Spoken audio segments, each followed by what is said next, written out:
Assalamualaikum warahmatullahi wabarakatuh. Perkenalkan, kami dari kelompok 4 akan membuat alat peraga dari sel tumbuhan.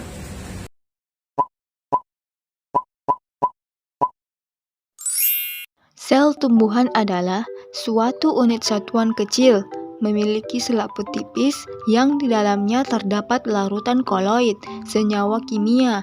Sel merupakan unit struktural dan fungsional terkecil dari makhluk hidup. Struktur pada sel tumbuhan yaitu 1. Dinding sel. Dinding sel disusun oleh selulosa saat sel masih muda.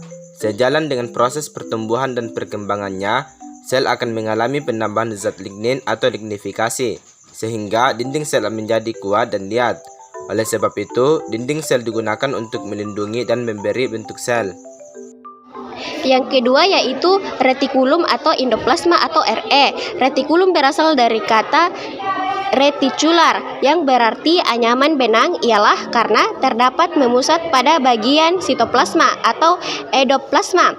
Maka disebut retikulum endoplasma atau RE. Retikulum endoplasma merupakan sistem membran kompleks yang tersusun tidak beraturan membentuk jaring-jaring kersia atau retikulum yang terdapat dalam sitoplasma sel eukariotik.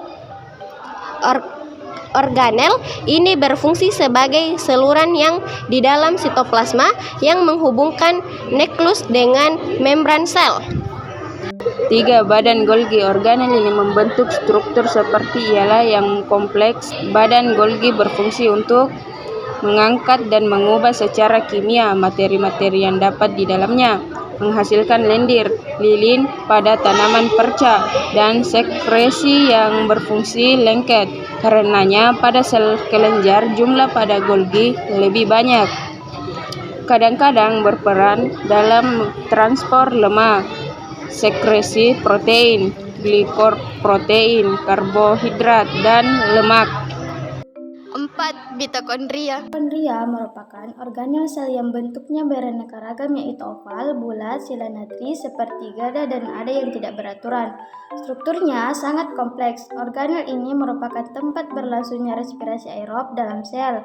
Mitokondria terlindung oleh membran ganda dan di dalamnya terdapat cairan disebut matriks.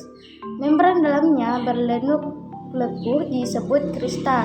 Strukturnya yang berlekuk-lekuk seperti ini berfungsi untuk memperluas permukaan sehingga proses respirasi lebih banyak. 5. Plastida. Plastida merupakan organel yang hanya terdapat di dalam sel tumbuhan.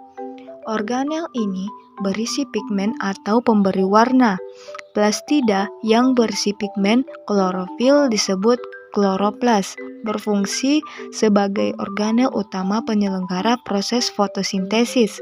Kromoplas adalah plastida yang berisi pigmen selain klorofil, misalkan karoten, xanthofil, phycoerythrin, atau phycxanthin, dan memberikan warna pada mahkota bunga atau warna pada alga. Plastida yang tidak berwarna disebut leukoplas. 6. Vakuola. Vakuola merupakan rongga yang terbentuk di dalam sel dan dibatasi membran yang disebut anaplas. Pada tumbuhan vakuola berukuran besar, seperti pada sel-sel parenkim dan kolenkim. Umumnya berisi alkaloid, pigmen antosianin, tempat penimbunan sisa metabolisme, ataupun tempat penyimpanan zat makanan. 7. Membran plasma. Membran plasma merupakan bagian terluar dari sel. Fungsinya yaitu sebagai pelindung sel agar isi sel tidak keluar meninggalkan sel, mengontrol zat-zat yang akan masuk maupun yang akan keluar meninggalkan sitoplasma, mengendalikan pertukaran zat antara sitoplasma dengan lingkungannya, menjadi tempat beberapa reaksi, misalnya reaksi terhadap cahaya matahari dan reaksi oksidasi dalam respirasi. Yang ke-8 yaitu sitoplasma. Sitoplasma adalah bagian sel yang terbungkus membran plasma. Sitoplasma terdiri dari air, protein, karbohidrat, lemak, mineral, dan vitamin. Sitoplasma berfungsi sebagai tempat penyimpanan bahan kimia sel yang penting bagi metabolisme sel seperti enzim-enzim, ion-ion, gula, lemak, dan protein. Pada sel eukariotik, sitoplasma adalah bagian non-nukleus dari protoplasma. Pada sitoplasma terdapat sitoskeleton, berbagai organel dan vasikel, serta sitosol yang berupa cairan tempat organel melayang-layang di dalamnya. Tadi hasil proses pembuatan alat peraga dari sel tumbuhan. Sekian dari kami.